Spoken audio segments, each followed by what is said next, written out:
Assalamualaikum warahmatullahi wabarakatuh. Sobat sehat, bertemu kembali dengan saya Dr. Sofi.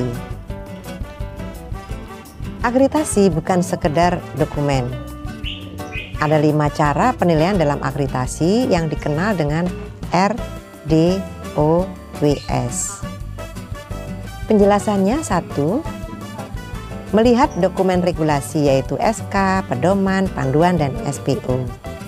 2. Melihat dokumen bukti implementasi. 3. Observasi. Keempat adalah wawancara. Dan yang terakhir, simulasi. Ini untuk membuktikan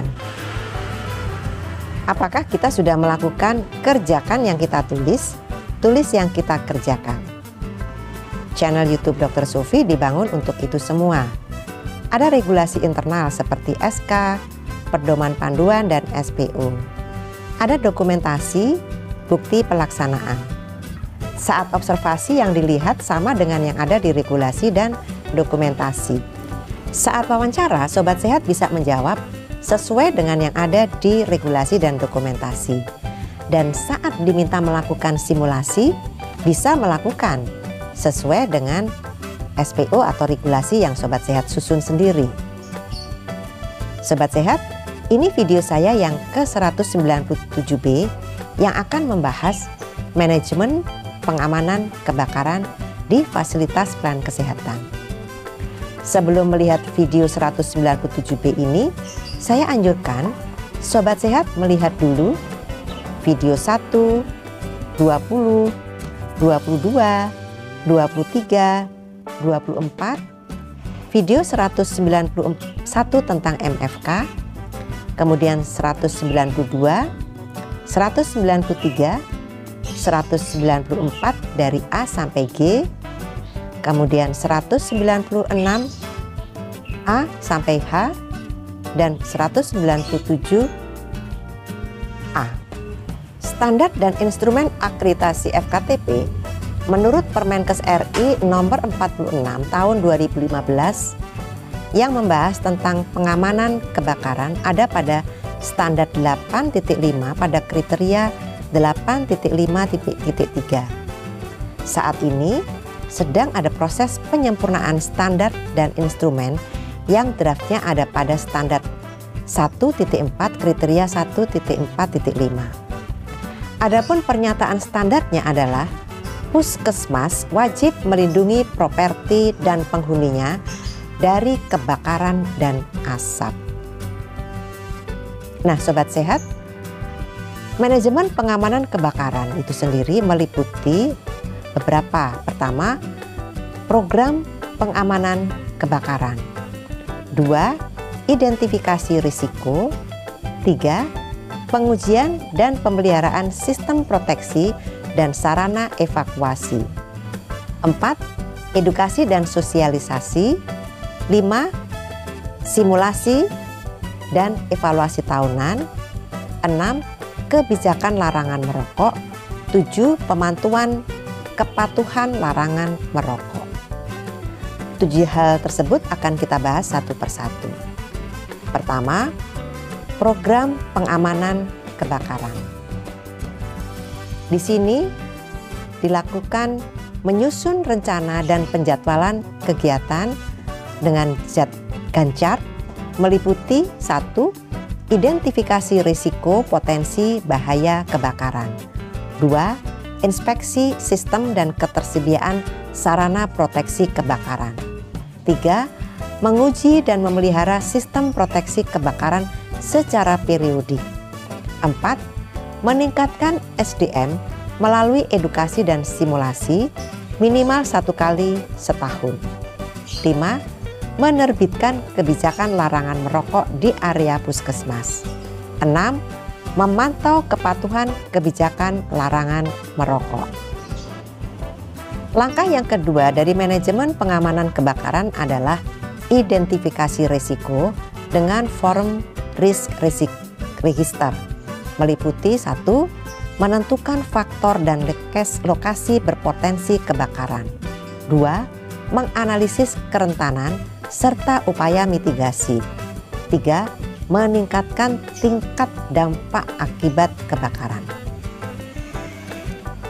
Kemudian yang ketiga dari manajemen pengamanan kebakaran adalah pengujian dan pemeliharaan sistem proteksi dan sarana evakuasi meliputi 1. Memeriksa kelengkapan kondisi kelayaan sistem proteksi dini, sistem alarm dan sarana penanganan kebakaran atau proteksi aktif. 2. Memeriksa kelayaan sarana dan tanda petunjuk arah evakuasi atau proteksi pasif. 3. Uji coba terhadap sistem proteksi dan sarana penanggulangan kebakaran. 4. Memasang label tanda bahaya di lokasi berisiko kebakaran. 5. Pemeriksaan, pengujian, dan pemeliharaan dilakukan periodik minimal sekali dalam setahun. 6. Evaluasi dan dokumentasi update jika perlu. Selanjutnya langkah keempat dari manajemen pengamanan kebakaran adalah edukasi dan sosialisasi. Meliputi 1. Memberi edukasi kepada karyawan dan penghuni puskesmas tentang pencegahan kebakaran dan penanganan kebakaran. 2. Mengupayakan sosialisasi dalam bentuk poster, pamflet, dan lain-lain. 3. Mengikuti seminar, lokakarya, dan pelatihan bagi staf dan karyawan puskesmas. 4. Kegiatan bersifat periodik dan terjadwal minimal setahun 1 kali. 5. Semua kegiatan dievaluasi dan didokumentasikan. Langkah kelima dari manajemen penanganan kebakaran adalah simulasi dan evaluasi tahunan meliputi 1. Melatih staf dan karyawan puskesmas menghadapi situasi tanggap darurat kebakaran. 2. Melatih staf dan karyawan puskesmas menggunakan sarana penanggulangan kebakaran. 3. Melatih staf dan karyawan puskesmas melakukan evakuasi. 4. Melatih staf dan karyawan puskesmas menangani korban. 5. Melakukan debriefing dan evaluasi untuk tindak lanjut. 6. Hasil simulasi, evaluasi, dan debriefing didokumentasikan. 7. Simulasi dan pelatihan merupakan kegiatan tahunan. Selanjutnya, langkah ke-6 dan ke-7 dari manajemen penanganan kebakaran, yaitu kebijakan larangan merokok dan pemantauannya. Meliputi 1. Puskesmas menerbitkan kebijakan larangan merokok kepada staf dan masyarakat umum sesuai Peraturan Menteri RI Nomor 32 Tahun 2020. Kemudian yang kedua, sosialisasikan dan edukasikan. Ketiga, pantau kepatuhan larangan merokok dan tunjuk penanggung jawabnya. Kemudian yang keempat, evaluasi kepatuhan larangan merokok dan dokumentasikan. Demikianlah Sobat Sehat. Di video 197B ini kita telah membahas APAR dan lainnya yang merupakan bagian dari manajemen pengamanan kebakaran di fasilitas antara lain di puskesmas. Sobat Sehat bisa melihat lebih rinci pada Undang-Undang RI Nomor 1 Tahun 1970 tentang keselamatan kerja. Kemudian Peraturan Menteri Tenaga Kerja RI Nomor Per.4/Men/1980 tentang syarat-syarat pemasangan dan pemeliharaan APAR.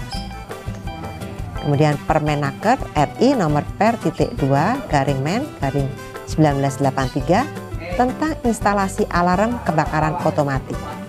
Selanjutnya Kemenaker RI Nomor .186/Men/1999 tentang unit penanggulangan kebakaran di tempat kerja. Peraturan Menteri PU RI Nomor 26/PRT/M/2008 tentang persyaratan sistem proteksi kebakaran pada bangunan gedung dan lingkungan. Sobat Sehat, masih ada beberapa video lain yang akan membahas tentang manajemen kebakaran. Ditunggu ya. Sobat Sehat, kita akan bertemu kembali di video berikutnya untuk membahas tentang UKM Kesehatan Jiwa.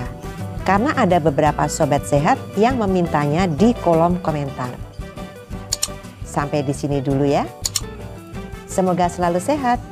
Wassalamualaikum warahmatullahi wabarakatuh.